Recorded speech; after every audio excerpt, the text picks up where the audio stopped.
When thinking about attending college after high school, what is one of the first problems or drawbacks you think of? One of the first things that comes to everyone's mind is the financial aspect of college. According to an article on allocation, tuition costs are rising at alarmingly high rates. Add that to the cost of housing, meal supplies, transportation, and textbooks, and you have a recipe for an unmanageable debt. Most financial advisors recommend borrowing no more than one expects to make in their first year after college. However, soaring tuition costs makes this rule hard to follow. Almost half of today's students say that the cost is making them reconsider finishing their degree. Students are increasingly dropping out of college because they cannot afford this expense. Others are forced to juggle full academic schedules, a full-time job to make things meet. Graduating debt-free is almost unheard of. This article also stated solutions to this problem. Student loans are relatively easy to get. Many students, however, don't know how the repayment works and how many years they may paying off their loans. This lack of understanding only adds to the stress.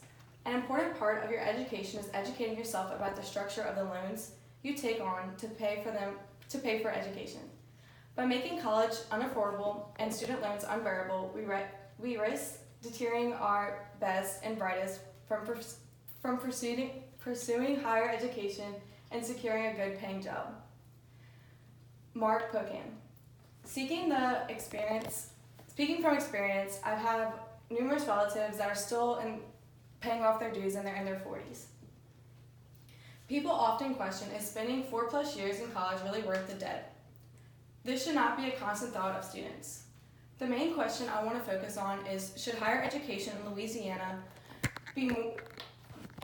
receive more funding from the state? Sure, Louisiana needs a greater budget for higher education needs, but students also need to learn about different ways that they can pay for college. Outstanding student loans in Louisiana has increased by $10.4 billion over the last decade and stood at $18.7 billion as of December 2018, according from data on Experian. Experian reported Louisiana's total student loan debt has increased by 126% since 2008. The future is in the hands of children in school now. What if all of them decide to give up and because of financial reasons? Everything would change. We need to help future generations get the education they deserve without having them to constantly think about the financial problem. The first solution to this problem would obviously be having more budget for higher education. The Louisiana Budget Project states Louisiana has prioritized tax breaks for wealthy citizens and corporations over investments in education. This is one reason why school districts have seen their state funding frozen, even as costs continue to rise, while deep cuts in colleges and universities continue. This article also stated that funding in universities is down 55% since 2008. How exactly do we go about dealing with this problem? First, there are many things an incoming college student can do to get the extra money they need to go to college. Young students across the United States are not being properly informed on how to get extra money for college. One example is applying for a free application for federal student aid. FAFSA enables you to receive federal loans or grants, should you be eligible for the aid. An article by Open Education Database talked about many increasing facts about getting free money. They stated, the federal government gives grants like the federal Pell Grant and the federal Supplemental Education Opportunity Grants based on financial need. There are also grants specifically available for African Americans, single mothers, and women. Other grants are offered through your specific state. Students can find out if they are eligible for various grants after filling out a FAFSA.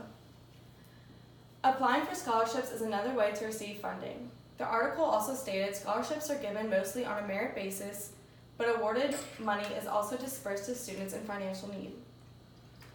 Scholarship money goes directly to the student or school to offset tuition costs. These are thousands of scholarships available for everything from left-handed students to online students. Nonprofit organizations, individuals, and associations also give out scholarship money throughout the year. On average, students attending public four-year universities at all kinds of income levels receive $9,740 for the 2011-2012 year in a grant and scholarship aid, according to the Department of Education. There are so many opportunities when it comes to applying for scholarships. Students just need to be guided and made aware of all of their possibilities. Of course, there is always the option of taking out loans, but who really wants to do that? No one wants to borrow money and have to pay it back. Most loans also come with interest. However, most people don't realize that there are such things as subsidized debt loans. Interest is covered with these loans, but there are other rules and requirements that come along with them. According to the database, it takes roughly 10 years for students to pay off their debt. Effectively teaching students what loans are the best ways to help pay them off with them in their future. If students were taught in high school about their different financial options, they will have less worry and stress about paying for college, and they will be able to actually focus on the education part. Jeff Garambi stated 7 out of 10 college students feel stressed about their personal finances. According to a new national survey, nearly 6% said they were worried about having enough money to pay for school, while half are concerned about paying for their monthly expenses. The findings suggest that the pressures of student loans and debt and finding ways to make ends meet are weighing on American college students, says Amy McDaniel. In fact, 32% of students reported neglecting their studies at least sometimes because of the money they owed. Some argue that the state needs more budgeting when it comes to higher education. If students and their parents were more aware of the different ways to get funding for school, they would have more understanding. Students need guidance, but they also need to ask questions. Before starting college, you must sit down with a high school counselor and do your research. College is a part of the American dream. It shouldn't be a part of the financial nightmare for families. Barbara Newski. It is time we take a stand and help our future generations get the education they deserve.